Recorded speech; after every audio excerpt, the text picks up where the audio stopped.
Welcome back to the channel, guys. So this week an epic trail fail. So you may have noticed it's been a bit quiet again for the last couple of weeks, and the reason I was just getting back into running. I was out on a night trail run and went flying over on my ankle, so not the best of news.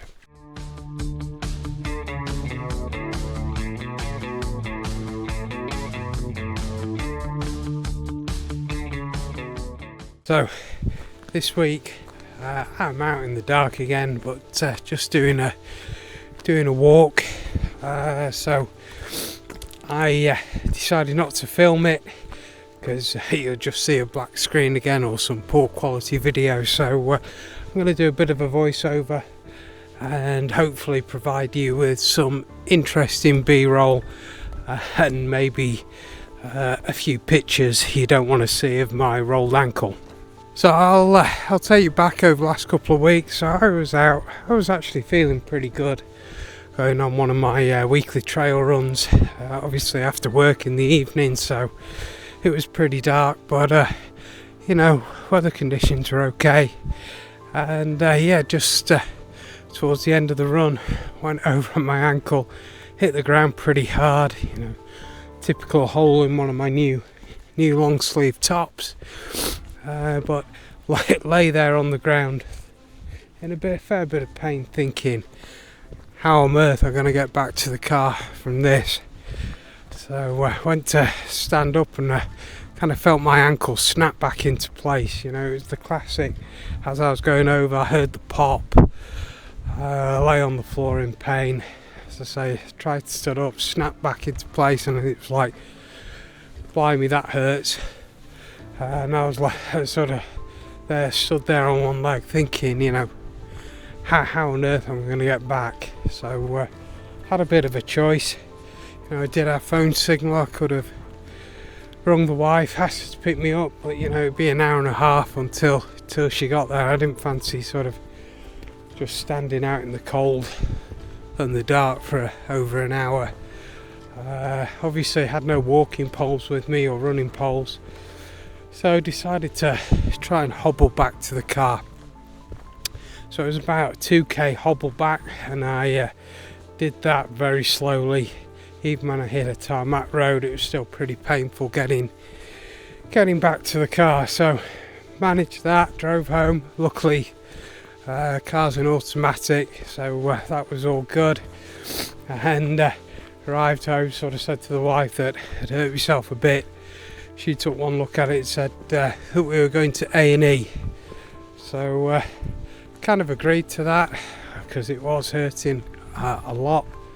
And I thought, how busy is A&E going to be at 9 o'clock on a Wednesday evening? Well, as it happens, pretty busy. So I went in, got seen initially after by the triage nurse fairly quickly.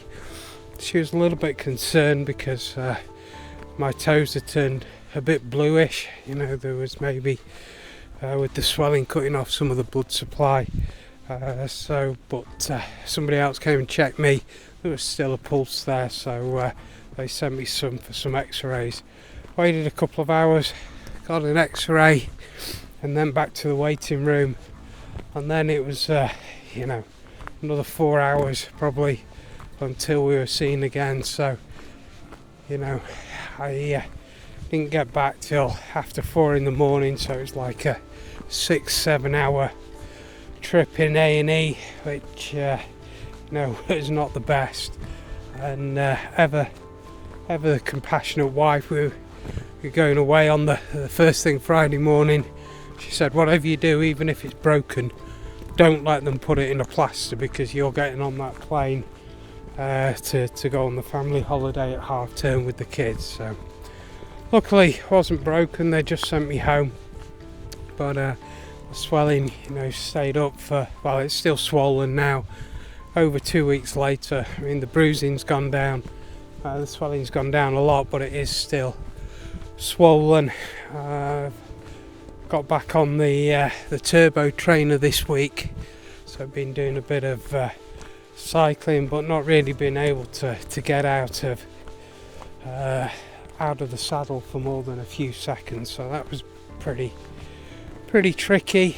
And yeah, this is the first time that I've been out on my feet. You know, not looking to run at all. Strapped up my ankle with a lot of strapping. Put my big heavy mountain boots on just to try and make sure everything's supported, and actually felt pretty good for probably the first hour and 50 minutes. But there was a rough bit, so probably, you know, as we always do, overdo it a little bit. Not too bad now. We're on smooth ground again, just heading back to the car. So yeah, it'll probably be about an 11k, 12k walk maybe. But yeah, trying to build the strength exercises back in. You know, just starting to do some calf raises. Have my first physio appointment on Monday.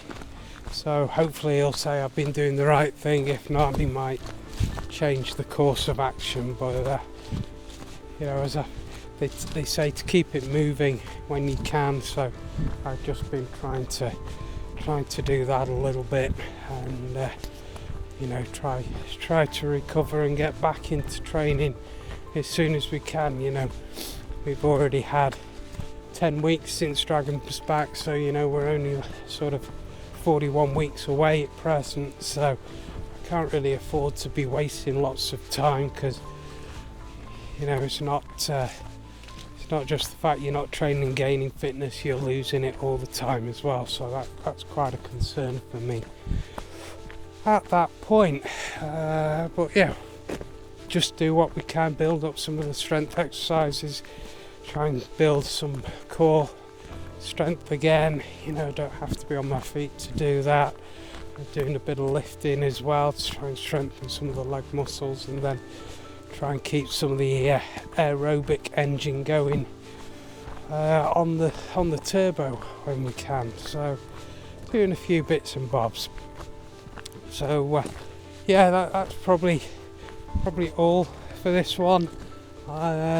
Next video I'll probably do a comparison on Zwift, my Whoosh, and I've just started using Training Peaks Virtual, if that's of interest to people. You know, my Whoosh obviously is free.